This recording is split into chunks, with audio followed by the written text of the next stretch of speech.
Hi, I am delighted to introduce our speaker this morning.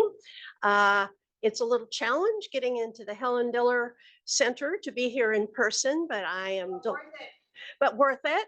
And I am, as Tracy points out, but I am delighted that so many people are going to be joining us via Zoom. I know that there was a lot of interest for this presentation. So Dr. Erika Garcia is an assistant professor of population and public health sciences at the Keck School of Medicine, USC.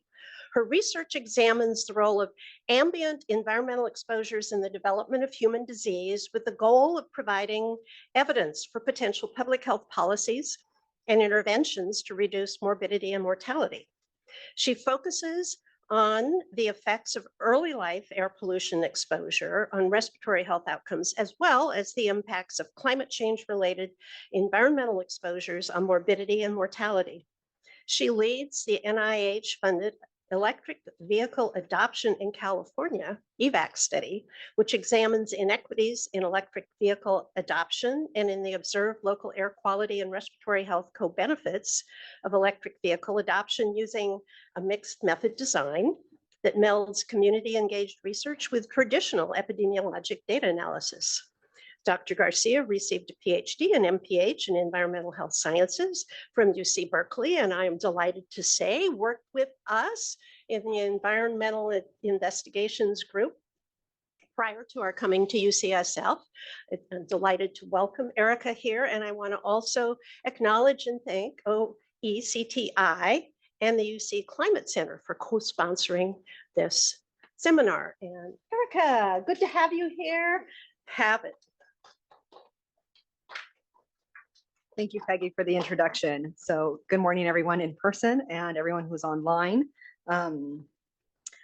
So I'm thankful for everyone who was involved in help orchestrating the seminar talk and organizing it for today in a little bit shorter maybe time scale than typical seminar talks. So today I'm going to be talking about how we can motivate climate change mitigation through a lens of health, and then look specifically at a case study on vehicle electrification, and especially of a concern of, are we just reinforcing disparities that historically have existed? So I do need to note conflict of interest. So for myself, I do have stocks in Tesla and Rivian and Ford Motor Company because they produce electric vehicles. This is all outside of the present work, it's just like brokerage account. And then my colleague and co-I on the EVAC studies, Sandra Eckel, also reports a spouse who works in emissions testing for a major automobile manufacturer. These conflicts of interest are managed by the USC Health Science Campus Conflict of Interest Review Committee, including the independent review of data collection and analyses. And all other study investigators declare they have no actual or potential competing interests. And these are referring to the investigators on the EVAC study specifically. Okay, so the roadmap for today's talk is, first I'm going to look a little bit or present some data on what people in the US are saying about climate change and what are their thoughts about climate change. And then talk about how health is a powerful motivator for climate change action. And then we'll look at electric vehicle adoption as an example of a vehicle electrification in general as a case study. And then just some final concluding remarks. And I tried to time this in a way so that there is opportunity for questions and really discussions at the end, because I think this is a very important area and I'd love to hear people's thoughts on it.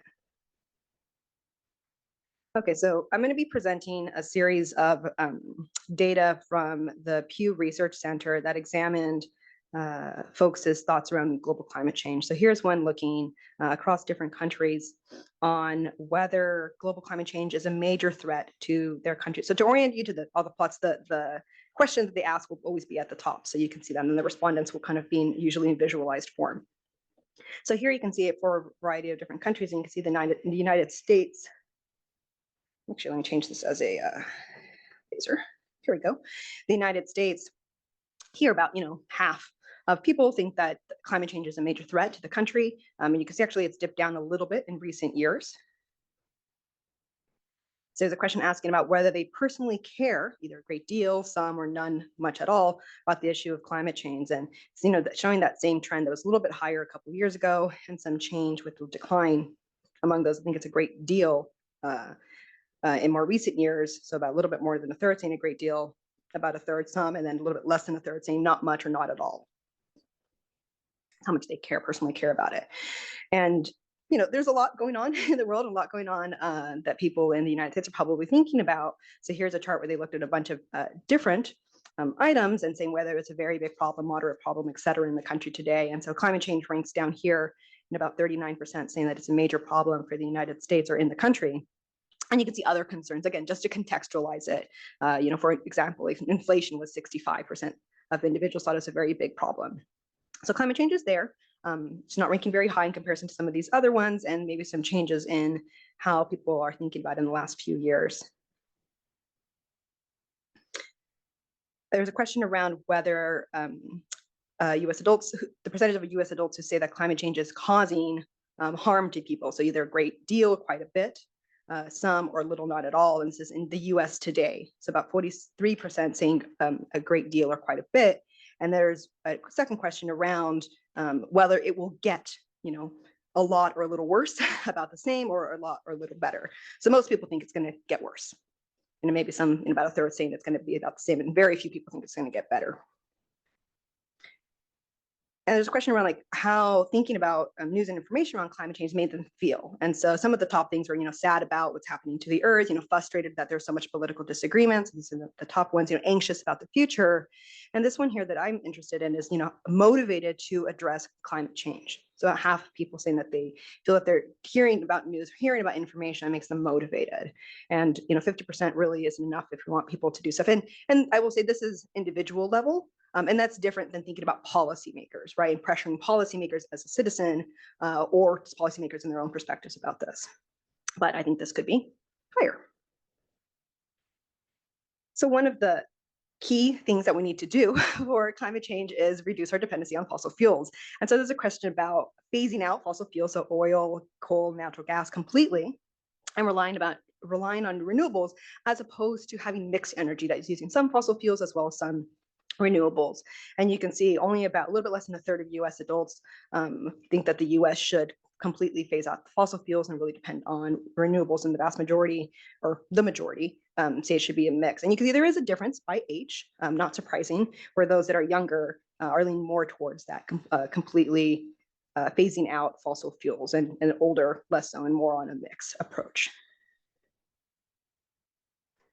So thinking about those specific elements, right? So increasing production of solar and wind, reducing or discouraging oil, gas, coal mining.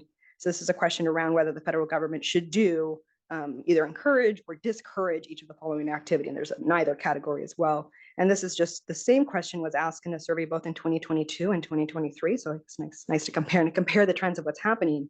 So you can see in 2023 a little bit higher on thinking that the federal government should encourage production of wind and solar power, use of electric vehicles in comparison to 2023 data. And then a little bit more on the flip side, more people think it should be discouraged for oil, gas drilling, and coal mining in 2022, with some slight drop in the more recent year of data of 2023. And to point out the electric vehicles, since that is the case study that we're going to be talking about today. So a good portion thinking that we should encourage more use of electric vehicles. So some shifts happening. And so there's this question around if the US greatly reduced energy production from fossil fuel and increases energy production from renewables, the percent of US adults who say that it would change in some way, so make better, not have an effect, or make worse, each of the following in their local area. So in their local area. And the majority of people do say that air quality and water quality would be better in their area with reductions of dependencies on fossil fuel. Some people saying not have an effect, and then a small amount saying they would make worse. And I think this is important. There's other elements down here as well that you can see, but thinking about its impact on the environment and whether that's at the forefront of what people are thinking about. Now, obviously, this is a question that was asked. It wasn't something that they volunteered, but at least they're thinking that it will make it better, which I think the data primarily do show with some nuances. And then this other question was around whether homeowners who have installed or considered installing solar panels, what was the reason for it? So some of it was financial, to save money on utility bills, to get solar incentives on tax credits. You also do have, though, to help the environment, 81%. And then this one was interesting that because it would be better for my own and my family's health. Right, so thinking that having solar panels installed in your home or considering having them installed, a reason for that, almost 60% of people thinking it would have an impact or have an impact on their family, on themselves. So that's kind of, it's nice to see that connection was being made. It's unclear whether they were thinking it's like some sort of direct effect as opposed to some sort of long-term effect, but based on this question, at least there's some health component in here. And I think that's a really powerful motivator, which we'll talk about more. So I'll save that punchline for a bit. So that's the end of these kind of questionnaire data that I wanted to present. But, this thinking that this motivating factor that I can do something that's going to help the environment and also going to affect and benefit my own personal health, the health of my family. So this is a nice summary figure from the most recent national climate assessment that came out last year. I think it's in the fall of last year. This is the 5th assessment. So I think we all know climate change is happening. It's having a wide range of effects on a wide range of sectors of society. What we do today is going to impact where we end up, in decades from now, and the choices that we're making of these shifts. But one nice thing that report does is it highlights that we can take actions that not only can help prevent future warming, but also have in the long term, but also have near-term benefits on a variety of things, including health benefits. And so they have a couple of other sectors listed here, and some of them there's interplay, right? There's interplay between air quality improvement and health. But I think that framing of there's things that we benefit now from changes that we're making that are also going to benefit the future is very nice. So I'm not going to, this is the only slide I have about broad impacts of climate change on human health. I think many of us in public health and the medical field are probably well aware of these things. There's direct effects through a variety of different climate hazards, indirect effects, and there's also then the interplay with social dynamics here. We know there's a wide range of impacts of climate change on health, which also means there's also a lot of potential for a wide range of co-benefits. So when the 5th assessment came out, the 5th National Climate Assessment, the NCA, came out last year, this nice guest essay, like an op-ed came out in the New York Times as well by Kate Marvel, which I really liked. So I'm going to read a couple of excerpts from it to give you a sense of what she wrote. And I also encourage you to read it if you'd like. 2.5 years ago, I was asked to help write the most authoritative report on climate change in the United States. I hesitated. Do we really need another warning of the dire consequences of climate change in this country? To limit global warming, we need many more people to get on board. We need to reach those who haven't yet been moved by our warnings. I believe we can reach the many people whose eyes glaze over when they hear yet another dire warning or see another report. The reason is that now we have a better story to tell. The evidence is clear. Responding to climate change will not only create a better world for our children and our grandchildren, future long-term impacts, right? But it will also make a better world for us today, right? Those near-term benefits.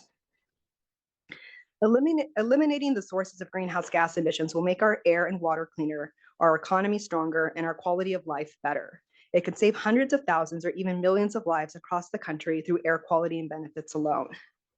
So it's obviously a US take, but it's appropriate globally as well, maybe even more so. I could still tell you scary stories about a future ravaged by climate change, and they'd be true. But it's also true that we have a once in a human history chance, not only to prevent the worst effects, but also to make the world a better place right now. And so I really like this, this piece because, a lot of people, when they think about climate change or you talk about it, with like your friends and your family, it's like, I'll call it the bad stuff that's going to happen, these negative things, and you experience it with like wildfire smoke, for example, here, in the Bay Area, you guys get hit a lot with that. But it's this spin of like, we can use this opportunity to just make the world a better place, right? To really improve the public's health and seeing it from that angle as a motivator rather than feeling like you're suffocating, let's say, from all these dire warnings. And there's some things about messaging that you can talk about. But there's a 2015 Lancet Commission on health and climate change that really had this perspective, which I really like. So thinking about this, our response to climate change as a public health opportunity. So they say tackling climate change can be the greatest global health opportunity of the 21st century. So the impacts of climate change mitigation adaptation, so what we do to mitigate climate change and to adapt to changes, can also reduce burdens of ill health, strengthen community resilience, alleviate poverty, and address global inequity. And framing it with this health co-benefits of these actions of mitigation and adaptation can be a powerful motivator for implementing these actions and policies, right? Because we're experiencing these benefits in the near term, in contrast to climate change benefits that are more in the long term, right? We're going to reduce greenhouse gases, which is going to help prevent half a degree Celsius increase in 50 years in a century. You're seeing the benefits today. You're seeing it for yourself. You're seeing it for your children, your family, your social circles that are alive now. And this perspective is also nice because it can bring together, it can unify people from a lot of different players, let's say, in this field, under this common cause committed to health and well-being for family, for communities, for your countries, globally. Who's anti-health? At least at face value, who's anti-health. It's something that really people care about. And it's also something that's more tangible. Thinking about asthma exacerbations prevented or preventing premature mortality is something that's a lot more tangible and intuitive in comparison to something like tons of CO2 equivalents, right? And health, public health broadly, is generally understood and tends to be prioritized in most populations across the world. So I think something that everyone can be on board for and can use as a motivating factor for some of these actions. And this isn't new. It's not new, my idea. And as I've mentioned, other people have been thinking about this. And that was the Lancet report came out in 2015. Here's a figure from the IPCC report of, I think it's the 5th assessment, and it came out in 2014 that was kind of demonstrating the same thing of climate change mitigation health co-benefits. And so here they're showing both CO2 or tons of CO2 equivalent offset, as well as DALYs avoided, so disability adjusted life years. And they also put it on a cost effectiveness scale down here for health cost effectiveness and carbon cost effectiveness. And so you can think of those that are cost effective on both when they're the lower left here. So you can see for China, household coal to biomass gasifier stoves has really big impacts on benefiting health with regards to DALYs avoided, and also has the benefit of reducing greenhouse gas emissions. And there's some that have more carbon offset and still also benefit from health reductions in ill health or reductions in DALYs. And so this was a very recent, just last month, published commentary from folks from the ISEE, so International Society for Environmental Epidemiology, really highlighting the health benefits of different climate action. So they know, and this really nice visualization here, the impacts of health, healthier air to breathe, increased energy security, healthier foods, healthier city and transport systems. So this is really nice and highlighting many of the impacts that these things have today and how intervening on them to improve the system that will then benefit with regards to those health outcomes. And the nice thing is once you kind of quantify health benefits, once you quantify it numerically, you can also quantify it economically. So here they have a note around tailpipe emissions causing 8.7 million years of life losses globally and annually. And they equate that to $1 trillion lost in human damages. And so you can imagine doing a cost benefit analysis where you're incorporating those health cost savings by implementing these different actions. And I think especially for policymakers, that can be really motivating. So hopefully you've got this perspective that yes, health is a good motivator for thinking about these climate action, for individual levels, and maybe for policymakers as well.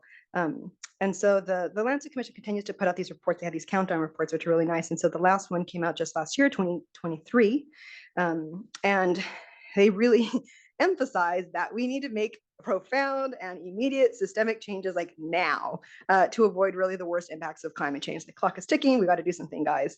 And they really also highlight that to ensure that these climate changes that are occurring and will continue to occur stay within the bounds of what we're able to adapt to, within the bounds of our adaptive capacity. We really need to focus on what we refer to as primary prevention. So climate change mitigation, right? We need to reduce our greenhouse gases to reduce future climate change and really to rapidly accelerate these mitigation efforts. So really the focus on mitigation. So that's why I kind of, when I titled the talk and when I thought about this and the rest of this, I refer to climate change action, which I can think about both mitigation and adaptation, but really the mitigation is where we need to be putting our efforts, because that's what's going to help us reduce how much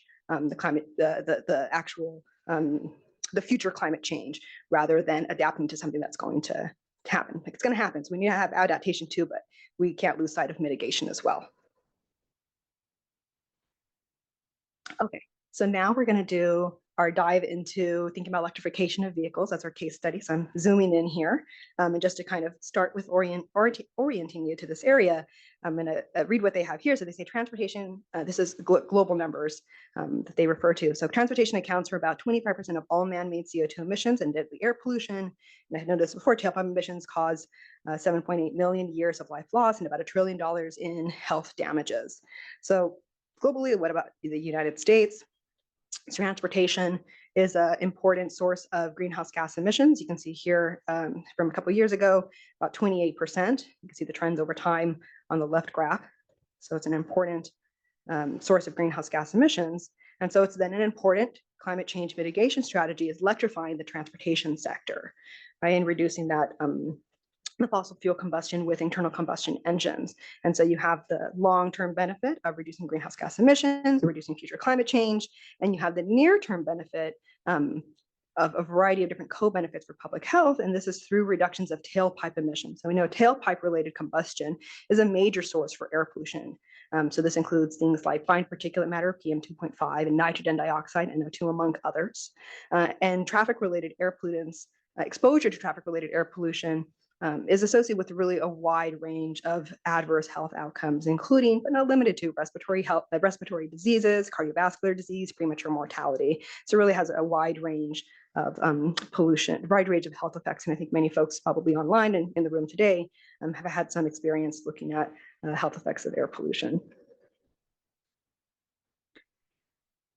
So what has been projected to happen to public health under different scenarios? And so there's actually a lot of studies on this. And so they project, emissions and air quality improvements or air quality change, let's say, under various scenarios of, some hypothetical change of electric vehicle adoption, which I'll talk about as EVs, and the power generation mix. And that's also important, because how are you charging those electric vehicles? They're still getting energy from somewhere. It's just not being produced in the vehicle itself with an internal combustion engine.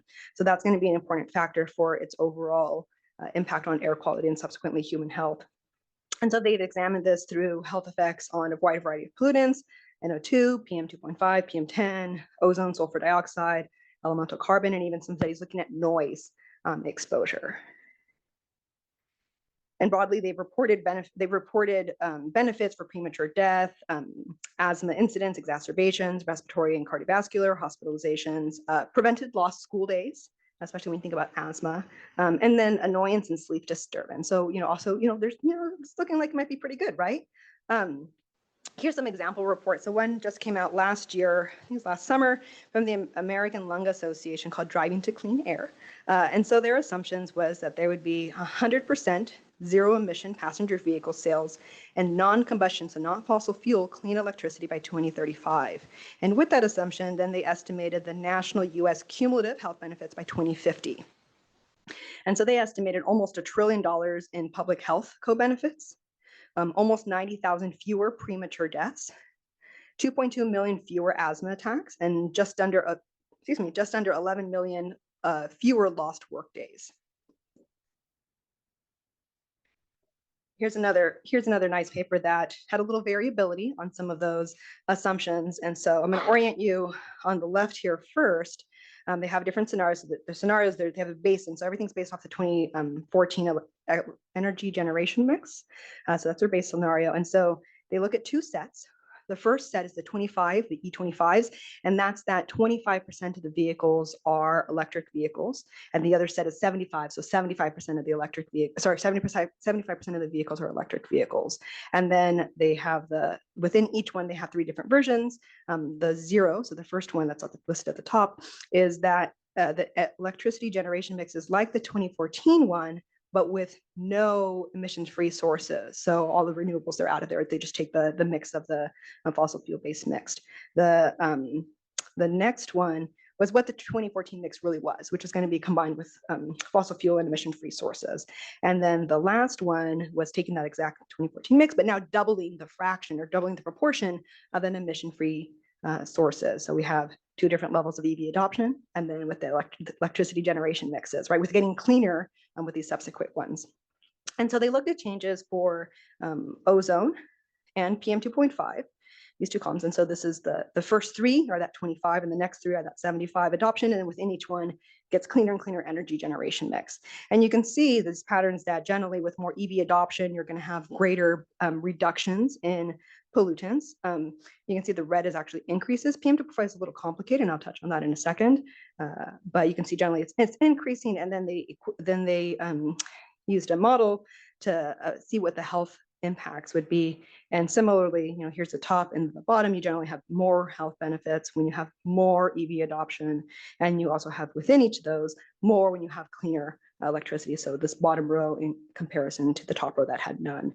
And that was, they did it by state here, and then they did it overall for the US, and you're seeing that same pattern. So here's the 25% increase, here's the 75% EV mix or EV, and then within each of the three are the greater emission-free sources in the generation mix. So you're getting more when you have more clean energy, which makes sense, right? And there's a lot of complexities and nuances in the analyses I just showed you too. One was a little bit maybe more straightforward with the American Lung Association, one a little bit more complex with this last one. And it really does vary depending on what vehicle type you're talking about, what driving conditions, regional climate, and the atmospheric chemistry. But overall, when you look across the studies, they tend to show larger benefits, predicted benefits, when you have greater EV adoption, when you have lower percentage of fossil fuel that's in the power generation mix, and also when you're more charging during off-peak hours. And that's another factor as well. So electric vehicles or EVs, they don't have tailpipe emissions. And this is true of the other zero emission vehicles as well. So they don't have tailpipe emissions, but they still do have non-tailpipe emissions. So this is, for example, PM from brake wear, tire wear, and road dust. And the non-tailpipe emissions are also influenced by vehicle weight. And EVs tend to be heavier because of the batteries. They do tend to be heavier than their comparable internal combustion engine vehicles. And the differences in non-tailpipe emissions between EVs and these internal combustion vehicles range widely depending on the literature that you look at, and it can be from slight reductions to really large increases.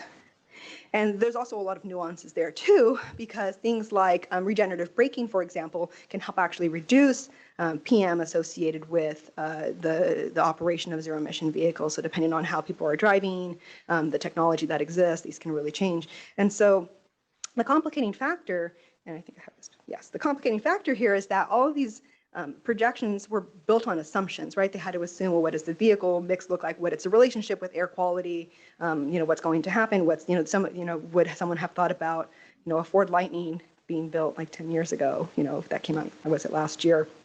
And so it's great because we can't just wait for things to happen. We do have to kind of understand what might happen, but we also want to see what's happening in the real world. What is this looking like with real world data rather than these assumptions? Let's look at some trends of EV adoption. So across the world, EVs have increased more than 50% in 2022. That was a record high that year, probably the next year following as well, of over 10 million vehicles sold. And this account for about 15% of car sales today. And it's tripled in the last 2 years. And they're on course to reach about 40% by 2030. Now, in the United States, California leads EV adoption. So you can see this map here is showing the shares of EV sales across states, and you can see California's about 40%. So Californians are buying a good chunk of the EVs across the country. And you can see the increase in registered electric vehicles here in California over time as well. And there's also some, there's a political landscape too around. I think everyone who lives in California probably knows already there's the ban on on internal combustion engine or gas vehicles by 2035 for new car sales. So that's also going to impact the vehicle population in this state in comparison to other states. And I think New York also did something similar, and I think there's one other place too. So now to bring in a little bit of the EVAC study. So this is electric vehicle adoption in California, EVAC study. So we have this initial question, there's already this increase in electric vehicles. Can we see these public health co-benefits? Are they already evident in California? Because this is a state that's really been picked up. This really picked up on this EV adoption trend. So you can see it here. So we'll demonstrate it here with our getting larger cars. And so in this study, we focused on this period of time of of changes in EV adoption. And we wanted to see, was this associated with any changes in nitrogen dioxide level? And so there are air quality measure. And then for health, was that related to changes in asthma emergency department visit rates? And on top of this, we also had this layer of questions around whether there are inequitable co-benefits. So underserved communities who potentially have the most to gain from this transition have disproportionately low numbers of EVs. This is due to multiple systemic and structural barriers. So just a couple of pieces here to demonstrate this idea. So on the first panel on the left is from the Cal Enviro screen. I was looking at the PM 2.5 percentile distribution, and you can see, so this is Los Angeles. You can see this is downtown area in the south of LA, has a higher PM 2.5 burden in comparison to other parts of the Los Angeles region. It also has higher burden of asthma. See that here as a traffic-related air pollutant health burden. And the last panel is showing light-duty EV sales in 2022. And you can see this inverse, visually at least you can see this inverse relationship where those areas that really seem to be overburdened with pollution and overburdened with health outcomes that are related to traffic-related air pollution exposure are having a much lower rate of EV adoption, at least as indicated by sales here. So much lower here, much higher in these outlying communities. Okay, so I'm going to mention a little bit about the data and methods that we used. So we are looking at the number of zero emission vehicles. And so I'm going to refer to these as ZEVs. And so this is going to include this is going to include battery electric. So like a Tesla is a battery electric, right? You plug it in and only gets electricity. It just charges that way. A plug-in hybrid. So this is one that you can, has both gasoline and use electricity. So you still plug it in, but once you finish off the certain amount of range, then it does transition to a gasoline engine. And then the last one is a hydrogen fuel cell. So those three are all included in our ZEV definition for this analysis. And we did normalize per population at the zip code level. Everything's at the zip code level here. For our NO2 measure, we used measured data from the EPA monitors, and we really wanted to rely on measured data because we wanted to see what's happening in the real world. We didn't want to rely on a model. Our health outcome was the asthma emergency department visit rates, again, per zip code, and these are age-adjusted rates. And we also wanted a little bit of population characteristic information. For example, we needed population size. And we got this from the census, from the American Community Survey. We also obtained data on educational attainment using percentage of adults over the age of 25 with a bachelor's degree or greater. We use this as a proxy for social economic status, or SES, and this is to represent the structural and financial barriers that are driving the disparities rather than the lack of education itself, just to be very clear on that. And so our questions were threefold. Within a zip code, within California zip code, which is a within zip code over time analysis, were annual changes in the number of ZEVs associated with, 1, changes in annual average NO2 levels, 2, changes in annual asthma ED visit rates, and 3, were there inequities in the ZEV transition? So starting with the last question first, one of the results that we saw is that we definitely do see an increasing longitudinal trend in ZEVs adoption over this time period, which makes sense. We know registration rates were going up. This is plotted here on the graph at the left, so the number of ZEVs per population, per 1,000 population, the zip code, each line represents one zip code, and over time. The colors represent the levels of education at each zip code. So higher education, average education is going to be green, and lower average education is going to be purple. And so this is based on that percent college education with a bachelor's degree. You could definitely see a very clear delineation here where zip codes with higher college education had greater EV adoption rates during this time period in comparison to zip codes with lower average college education. And to put this numerically, here's we pulled out the data for plotting a 25th percentile education zip code to a 75th percentile, so the actual percentages are here. The annual growth rate was almost 3 times higher in that higher education group, right? 0.7 versus 3.5. Now for NO2, we did observe greater numbers of ZEV. Growth was suggestively linked with lower nitrogen dioxide levels. So with a within zip code increase about 20 ZEVs per 1,000 population was associated with a reduction of about 1.4 ppb change in the annual NO2 level. So I do want to highlight that the p-value was not statistically significant and quite not, but we knew that this analysis in particular was going to be a little bit more limited with regards to statistical power. We only had 95 zip codes that were included in this, and this is because that's the number of monitoring stations for NO2 that met some of the criteria that we had that we were able to include in this analysis. So our dependency on measured data did reduce our power a little bit. And then the other thing was that the zip codes where there were EPA monitors, they did tend to have lower ZEV adoption. So they were lower on that trajectory of increase. So we might not be able to have less variability there. Now with regards to the health outcome asthma, and this is with the full over 1,200 zip codes, we did see that greater zero emission vehicle growth was linked with lower asthma ED visit rates. And so again, within a zip code, an increase of 20 ZEVs per 1,000 population, this was associated with a 3.2 reduction in the annual asthma ED visit rates, and this was statistically significant. As I mentioned, this was a large number of zip codes, it's the vast majority across California, and this analysis was robust to a wide variety of sensitivity analyses that we did to it. And here's just a visualization of that with the rug plot at the bottom showing where our data are, so mostly down here because that's where we kind of were at this time frame with regards to how much ZEVs were adopted. So I want to note a couple of strengths and limitations on this study. So the number of first is that we use the number of registered ZEVs, which did vary temporally and spatially. So it was annual data and it was by zip code, but it's a crude proxy for a local operation of ZEVs, right? People tend to drive beyond their zip code. So we're not really capturing, their full driving patterns, where we're just looking at those local health impacts. And one thought about it, especially for air quality and health benefits, is thinking about the vehicle start pollution, because that can also be a time when you get a lot of pollutants rather than during the operation time.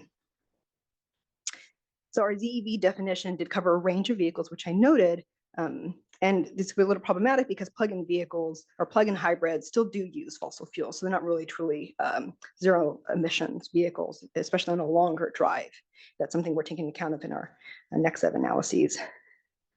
The things that are data were just for light duty ZEVs. They don't include medium or heavy duty. And this is especially important thinking about disparities in air quality, especially like truck corridors, right?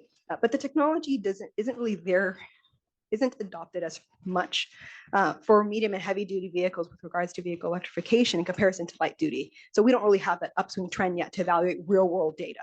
And we're only limited right now on light duty, but there's also actually legislation around having zero emission heavy duty vehicles, and I think especially on like the 710 corridor in the ports in Los Angeles. That's coming up in the next few years.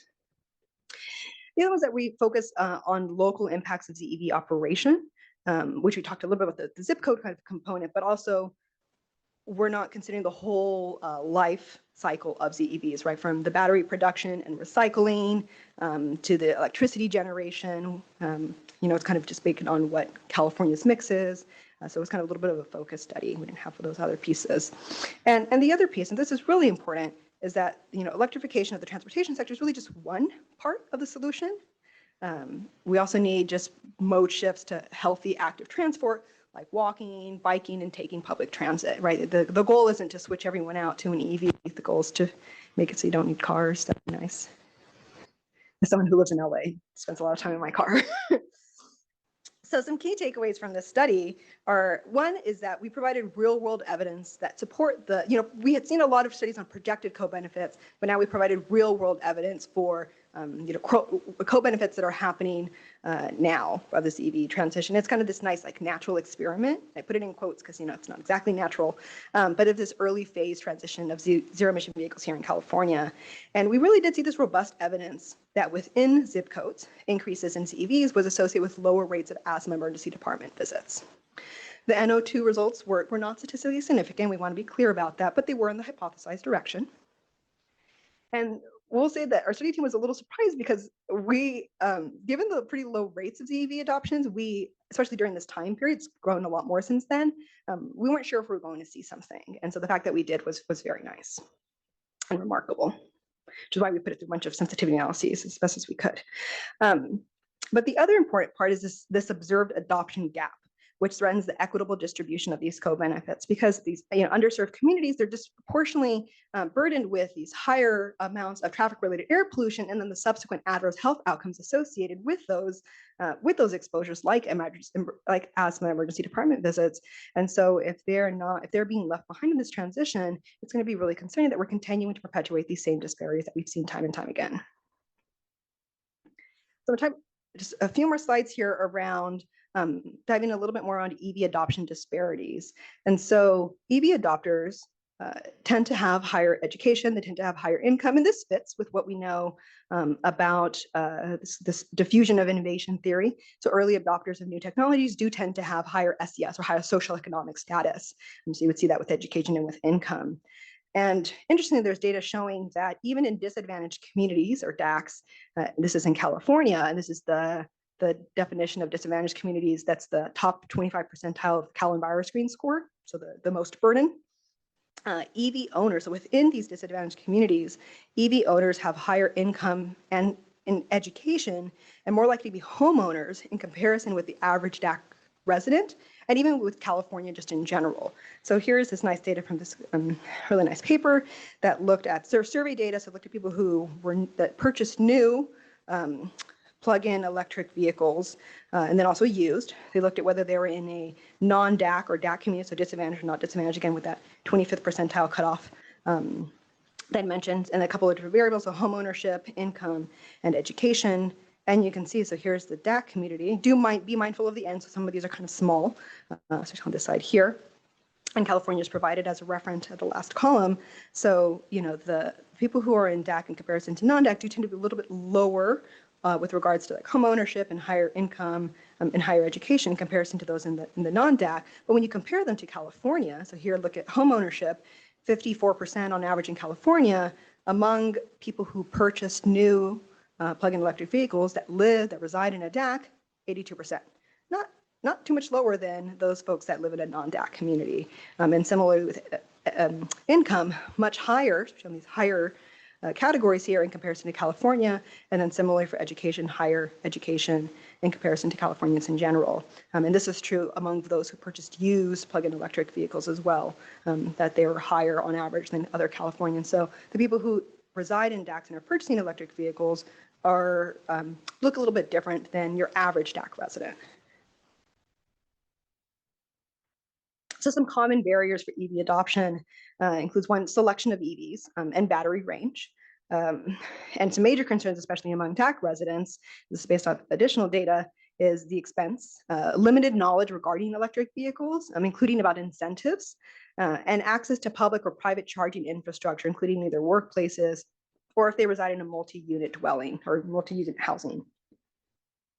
And some of these things time will help take care of. Like there's more EVs today than there were 5 years ago, and even better than 10 years ago.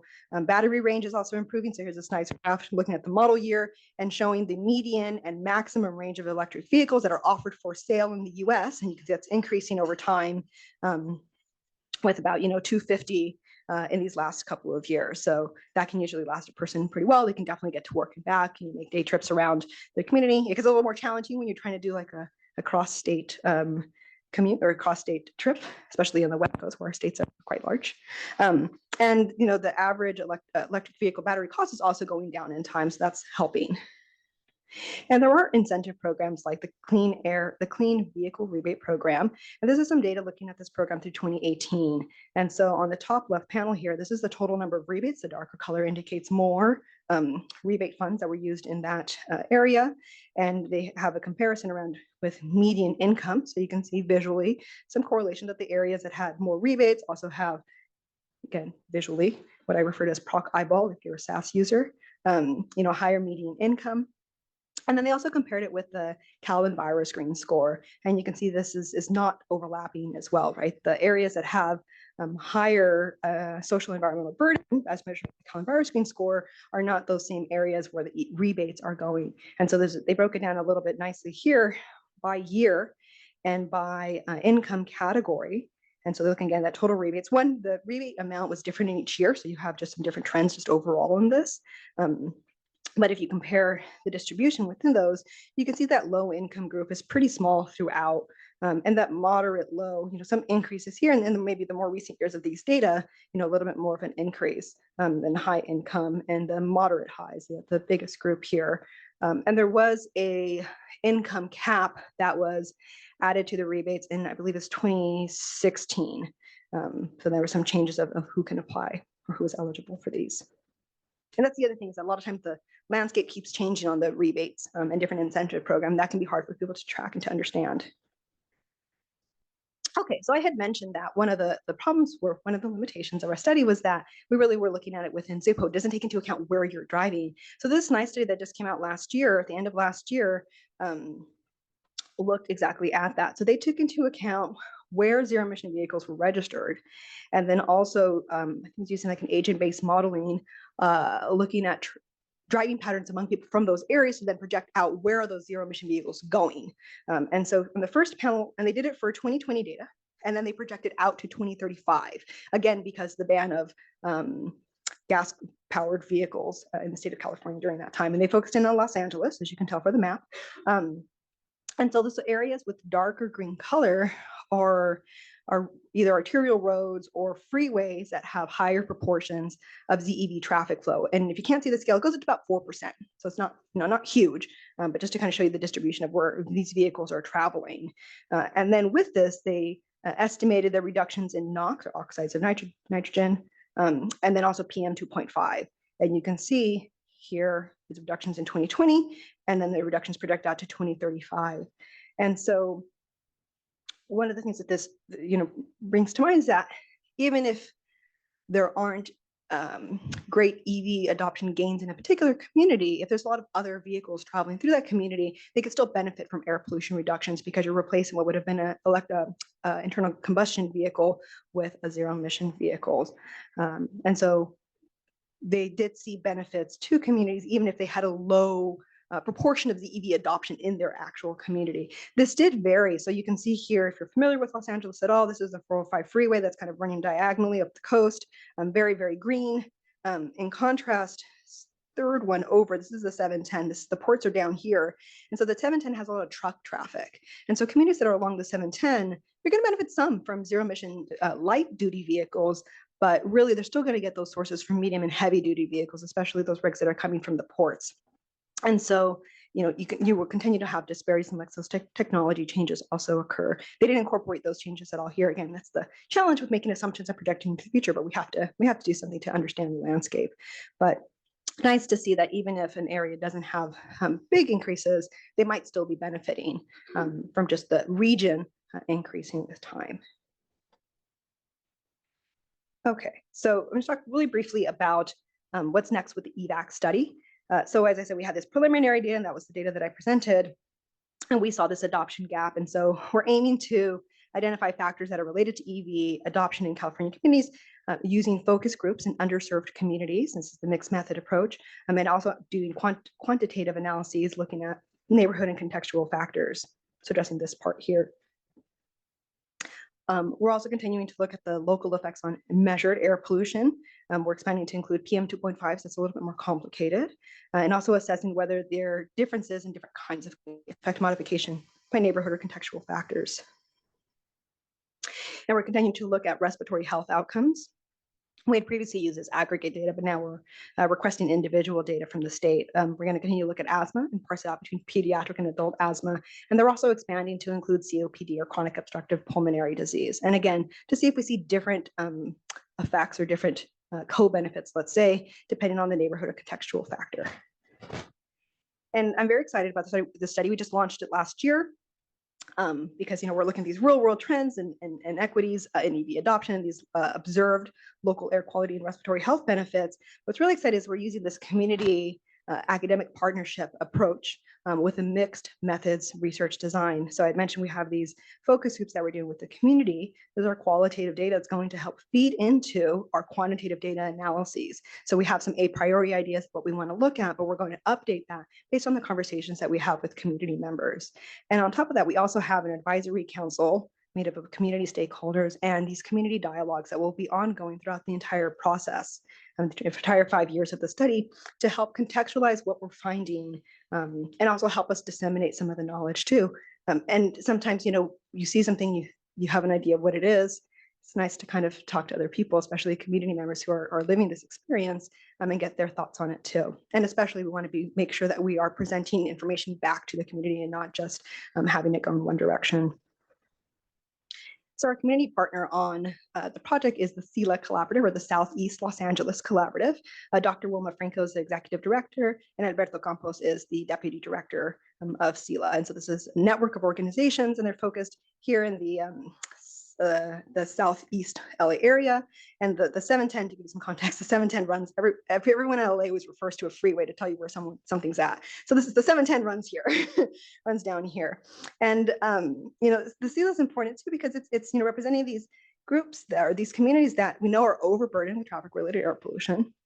And here more than just from light duty vehicles, but really on this lower trajectory for EV adoption in recent years. So they're demonstrated here in the blue colors, those zip codes from the SELA area. And so we held our first advisory council meeting last year. We had 11 community stakeholders. They came from a variety of community-based organizations, CBOs, also government agency and offices of different policymakers at the state and local level. They had a wide variety of suggestions. So from this, we've added questions to our focus group that we're going to be conducting, in addition to some additional pieces for our quantitative analysis. As an example of this, they raised community concerns regarding gentrification.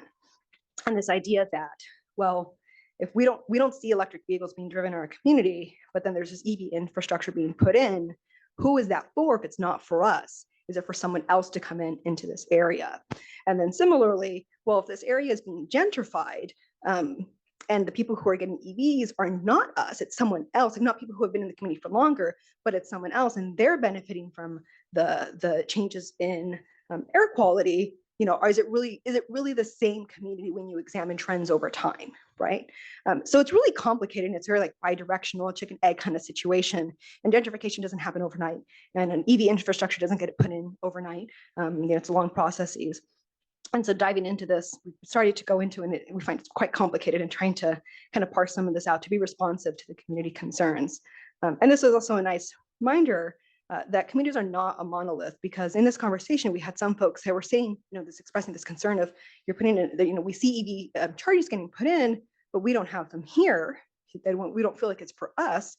And then we also had other groups that were saying, we need more EV chargers. Like, how do we get them in? And so, there's a wide variety of perspective there too. And so it's not just one group saying one exact same thing. It's important to keep in mind. Okay. So I'm finally getting to the end here. So there's some last concluding remarks.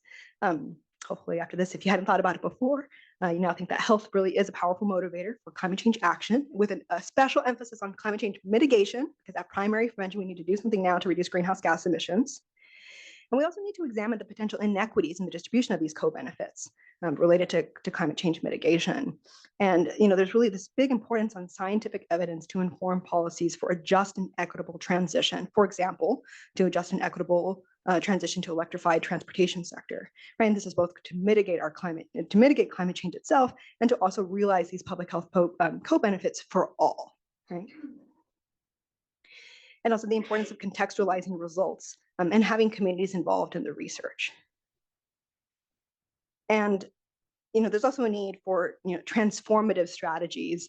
And like I mentioned earlier, like, we don't just want to replace one vehicle type for another. That's at least that's not my goal. It would be nice if we had opportunities for people to, have, walkable streets, bikeable areas. Now they're thinking a lot more hybrid work, which can be beneficial, but just more transformative ideas. And in that same, in the National Climate Assessment that I've mentioned, the 5th one that came out last year, they had this nice table. This is around adaptation. You can think about it for mitigation as well. So I have these examples of incremental adaptation as opposed to transformative adaptation.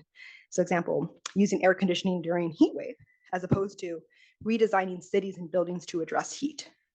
Reducing water consumption during droughts, or shifting water-intensive industries to match projected rainfall patterns. Right? Elevating homes above floodwater, or directing new housing development to less flood-prone area. Right? Rather than just doing the same thing we're doing with these small little changes, maybe we should do something different. Right?